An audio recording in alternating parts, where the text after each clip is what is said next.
मसीह में प्रिय भाई बहन, मेरे सामने आप लोगों को एक डब्बा दिखाई दे रहा होगा और इसके अंदर पानी है। और आज हम इसी डब्बा और पानी के द्वारा एक एक्सपेरिमेंट करेंगे और हम देखेंगे कि मनुष्य के जीवन में परिवर्तन कैसे होता है। तो इस संदेश को समझने के लिए हमको सबसे पहले इस बात को जानना बहुत जरूरी है कि ये जो डिब्बा है, ये डिब्बा मनुष्य है और इसके अंदर जो पानी है, ये पानी मनुष्य का दिल है। आप इसे याद रखिए। और मैं आपको उत्पत्ति की किताब की ओर ले जाना चाहता हूं, जहां पर परमेश्वर ने आदम और हवा को अदन की वाटिका में रखा और वहां पर परमेश्वर ने सारा अधिकार उनको दिया। लेकिन एक बात परमेश्वर ने कहा था कि यहाँ के सब चीजों में तुम्हारा अधिकार है, लेकिन जो बीच में जो वृक्ष है भले बुरे का और जो जीवन का वृक्ष है, तुम उसका फल न खाना। बस यही आज्ञा था आदम और हवा के लिए। लेकिन हुआ क्या? एक दिन ऐसा हुआ कि शैतान उनके पास आया और हवा को बहका दिया और बहका करके उसे पाप में गिरा दिया। पाप क्या है? पाप परमेश्वर के आज्ञा का उल्लंघन करना ही पाप है। और हवा उसके बातों में आ गई और पाप कर बैठी। आज बहुत सारे लोग हैं जो दूसरों के बहकावे में आ जाते हैं और पाप करते हैं, दूसरे की बातों को मानते हैं और अपने जीवन में पाप को लाते हैं। उसके बाद क्या हुआ? परमेश्वर ने आकर के आदम और हवा को पुकारा, लेकिन वहां पर भी हम देख पाते हैं आदम ने अपने पाप को स्वीकार नहीं किया। और पाप को स्वीकार न करना भी पाप है। आज बहुत सारे लोग पाप कर रहे हैं, बहुत सारे लोग गलतियां कर रहे हैं, लेकिन अपने पापों को मानते नहीं हैं। और अपने पापों को न मानना, स्वीकार न करना भी पाप है। उसके बाद इंसानों के जीवन में पापों का आना सिलसिला जारी हो गया। उसके बाद इंसान झूठ बोलने लगे और झूठ बोलना पाप है। परमेश्वर के वचन में लिखा है, झूठ बोलने वालों से परमेश्वर घृणा करता है।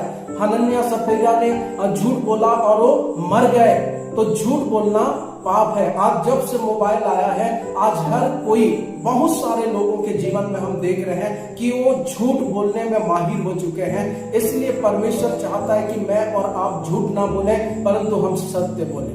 और झूठ बोलना पाप है। उसके बाद नशा आ गया, इंसान नशा करने लगा और नशा करना पाप है। और जब एक इंसान नशे में आ जाता है, तब वो क्या करता है? वो किसी की हत्या कर देता है या व्यभिचार करता है या किसी को नुकसान पहुंचाता है। और व्यभिचार करना भी पाप है। आज बहुत सारे लड़का लड़की शादी से पहले व्यभिचार करते हैं और परमेश्वर के विरुद्ध में पाप करते हैं। व्यभिचार करना जो व्यक्ति करता है, वो अपने ही शरीर के लिए बहुत बड़ा पाप को करता है। इसलिए परमेश्वर का वचन कहता है कि हमको पवित्र बनना है, व्यभिचारी नहीं बनना है। और व्यभिचार के बाद इंसान के जीवन में लालच आ गया और लालच करना भी क्या है? पाप है। और बहुत सारे पाप इंसान करने लगा, इंसान के अंदर में पाप आने लगा। अब देखिए, ये जो पानी है पहले कैसा था? साफ था।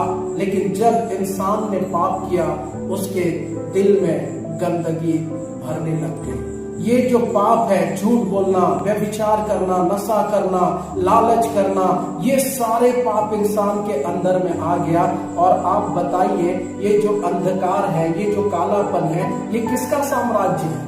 ये किसी और का नहीं बल्कि शैतान का साम्राज्य है। इस काले जगह में, इस डार्कनेस में कोई और नहीं बल्कि यहाँ पर शैतान वास करता है। और इंसान पाप करके अपने अंदर में इतना पाप कर लिया, इतना पाप कर लिया। आज पता है, जब एक व्यक्ति निराश हो जाता है, पाप में पड़ करके हताश हो जाता है, तो आखिरी में वो क्या करता है? आखिरी में वो केवल और केवल सुसाइड करता है। तो मनुष्य भी क्या करता है? जब पाप में पड़ जाता है, जब निकल नहीं पाता है, तो आखिरी कदम उसका सुसाइड होता है। लेकिन मैं आपको बताना चाहता हूं, एक इस प्रकार का जीवन व्यतीत करने वाला व्यक्ति अगर अपने जीवन में अपने गलतियों को स्वीकार करता है, तो उसके लिए भी परमेश्वर की ओर से एक अनुग्रह है, एक आशा है, एक रास्ता है कि वो बच सकता है, उसके जीवन का पाप धुल सकता है, लेकिन उसको अपने पापों को मानना पड़ेगा। और जब इस प्रकार का व्यक्ति जो पाप में जीवन को जी रहा है और सोच रहा है कि मेरा पाप कोई क्षमा नहीं कर सकता, मुझे कोई पसंद नहीं करता, अगर आज मेरे को कोई भाई बहन ऐसा है जो सुन रहे हैं और उनको लग रहा है कि मैं बहुत बड़ा पापी हूं, मेरे पापों के कारण मैं अच्छा से जी नहीं पा रहा हूं, मेरे पाप के कारण मैं अपने परिवार से वंचित हो गया हूं, मुझे कोई प्यार नहीं करता, आज मैं उस भाई बहन से कहना चाहता हूं कि आप अपने पापों को मान लीजिए और आपके लिए परमेश्वर एक योजना बनाएगा। और वो योजना क्या है मैं आप लोगों के सामने बताना चाहता हूं। और वो योजना कोई और नहीं बल्कि यीशु मसीह है। आज से 2025 साल पहले प्रभु यीशु मसीह संसार में आए। परमेश्वर ने हम मनुष्यों से इतना प्रेम किया कि उसने अपना इकलौता पुत्र यीशु मसीह को मेरे और आपके लिए दे दिया, ताकि जो कोई यीशु मसीह पर विश्वास करे वो नाश ना हो परंतु अनंत जीवन पाए। जब एक व्यक्ति इस प्रकार से पाप करता है तो मैं और आप भले ही उसे धुतकार दें, मैं और आप भले ही उससे प्यार न करें, मैं और आप भले ही उसको हम अलग कर दें, लेकिन आपको बताना चाहता हूं यीशु मसीह ऐसा नहीं है। जब एक व्यक्ति पाप के साथ जीवन जी रहा होता है और जब वो अपने घुटने टेक देता है, जब वो अपने पाप को मान लेता है और वो यीशु मसीह को अपने दिल में बुलाता है, तो मैं आपको बताना चाहता हूं यीशु मसीह मना नहीं करता, परंतु उसके दिल में यीशु मसीह आ जाता है। और आपको पता है जब यीशु मसीह किसी के दिल में आता है तो उसने कितने भी पाप क्यों न किए हो, यीशु मसीह उसके दिल में आकर के सबसे पहला काम, उसके दिल में जितने भी गंदगी हैं, जितने भी पाप है, बुराई है, उन सारे पाप और बुराइयों को यीशु मसीह उसके जीवन से दूर कर देता है। मैं आपको बताना चाहता हूं आज यीशु मसीह अगर मेरे और आपके जीवन में आएगा तो हमारे जीवन में, हमारे घर में जो अंधकार है, शैतान का काम है, वो सब कुछ नष्ट हो जाएगा। इसलिए मैं आपको अब इस एक्सपेरिमेंट के माध्यम से यही कहना चाह रहा हूं कि आप निराश मत होइए। आप ये मत सोचिए कि मैं मर जाना चाहती हूं, मैं मर जाना चाहता हूं, मैं जीना नहीं चाहता, मेरे अंदर इतने पाप है, मैंने इतने गुनाह किए हैं। आपको डरने की आवश्यकता नहीं है मेरे प्रिय भाई बहन। एक मौका आप यीशु मसीह को दे करके देखिए, अपने दिल में यीशु मसीह को बुला करके देखिए। जब यीशु मसीह आपके दिल में आएगा तो पाप को यीशु मसीह आपके दिल से दूर कर देगा। मैं और आप इस पाप को दूर नहीं कर सकते, लेकिन यीशु मसीह जब आएगा, यीशु मसीह का लहू हमारे सारे पापों को धो देगा। और अगर यीशु मसीह हमारे दिल में है और गलती से हमने पाप कर दिया तो आपको डरने की आवश्यकता नहीं है, क्योंकि यीशु मसीह हमारे सारे पापों को हमारे जीवन से दूर कर देगा।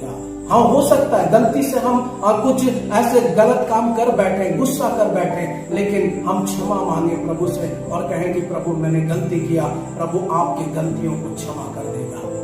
आज मैं आपको ये बताना चाह रहा हूं यीशु मसीह किसी का धर्म नहीं बदलता, यीशु मसीह किसी का जात नहीं बदलता, परंतु यीशु मसीह लोगों का मन बदलता है, लोगों का हृदय बदलता है, लोगों का स्वभाव बदलता है।